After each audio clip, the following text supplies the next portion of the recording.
প্রিয় ভাই বোন, অহংকার যখন ভালোবাসাকে হারিয়ে দেয়, আজ এই বাক্যটাই আমি বলবো যে অনেক সংসার বাইরে থেকে খুব সুন্দর দেখায়, কিন্তু সেই সুন্দর দেয়ালের আড়ালে লুকিয়ে থাকে না বলা কত কষ্ট, কত যন্ত্রণা, কত অবহেলা ও অপমান আর চোখের জলের গল্প।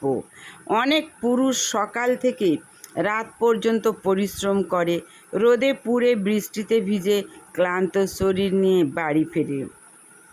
তার মনে একটাই আশা থাকে, ঘরে ফিরে একটু ভালোবাসা পাবে, একটু সম্মান পাবে, দুটো মিষ্টি কথা শুনবে।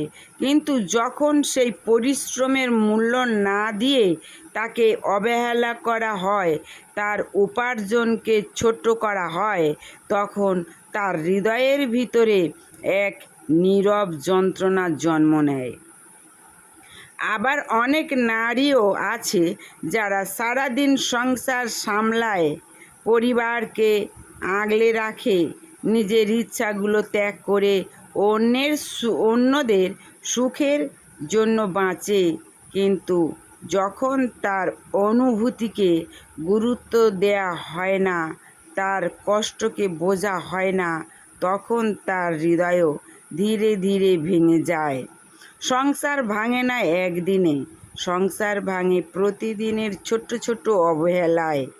একটি কঠিন কথা, একটি কঠিন অপমান, একটি অবজ্ঞায় দৃষ্টি, একটি অহংকারপূর্ণ আচরণ, এইসব ধীরে ধীরে হৃদয়ের মধ্যে দূরত্ব তৈরি হয়। এক সময় এমন হয় যে দুইজন মানুষ একই ঘরে থাকে, কিন্তু তাদের হৃদয় অনেকটা দূরে চলে যায়। টাকা সংসার চালাতে পারে, কিন্তু টাকা কখনো ভালোবাসা জায়গা নিতে পারে না। অর্থ প্রয়োজন, কিন্তু অর্থের অহংকার সম্পর্ককে ধ্বংস করে দেয়। যখন একজন মানুষ মনে করে আমি উপার্জন করি তাই আমিই বড়, অথবা আবার আমার ছাড়া কিছুই চলবে না, তখন সেই অহংকার ভালোবাসার শিকড় কেটে দেয়। ভালোবাসা কখনো জোর করে পাওয়া যায় না। ভালোবাসা জন্মায় সম্মান থেকে, বোঝাপড়া থেকে, ক্ষমা থেকে। যে সংসারে ক্ষমা নেই, সে সংসারে শান্তি থাকে না। যে সংসারে মধুর ভাষা নেই, সেখানে আনন্দ টিকে থাকে না। যে সংসার কৃতজ্ঞতা নেই, সেখানে হৃদয় শুকিয়ে যায়। অনেক সময় মানুষ নিজের কষ্ট এত বেশি দেখে যে অন্যের কষ্ট দেখতে পায় না। স্বামীর ভাবে আমার কষ্ট কেউ বোঝে না, স্ত্রী ভাবে আমার ত্যাগ কেউ বুঝে না। আর এই না বোঝার মাঝখানেই তৈরি হয় ভুল বোঝাবুঝির দেয়াল। সত্যিকারের সম্পর্ক জিততে চায় না, সম্পর্ক বাঁচতে চায়।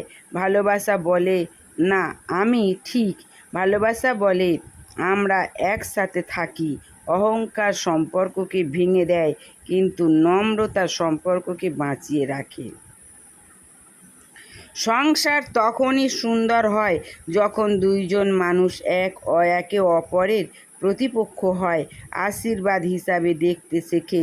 যখন তারা কটু কথার বদলে কোমল ভাষা ব্যবহার করে, যখন তারা বিচার করার আগে বোঝার চেষ্টা করে, যখন তারা মনে রাখে মানুষ নিখুঁত নয়, তাই ক্ষমা প্রয়োজন। একটি সুন্দর সংসার শুধু অর্থ দিয়ে তৈরি হয় না, একটি সুন্দর সংসার তৈরি হয়